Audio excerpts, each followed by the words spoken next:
महाराज चंद्र विहिरीत पडला म्हणे 101% खरं सांगा बरं. पौर्णिमा होती, चंद्र विहिरीत दिसला त्याला. तुम्हाला चंद्र विहिरीत पडला म्हणून.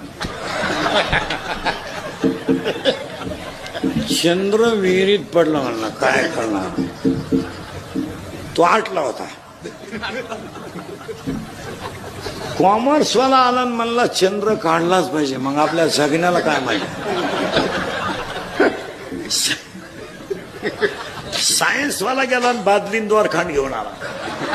प्रयोगाशिवाय विज्ञान नाही म्हणा. त्यांनी बादली सोडली, विहिरीत टाईट व्हायला होते. बादली पाण्यानं भरल्यामुळे जड झाली.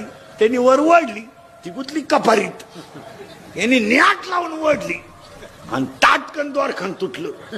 उताने पडले माग. मग एक पडल्या म्हणला, एका रट्यात वर गेला.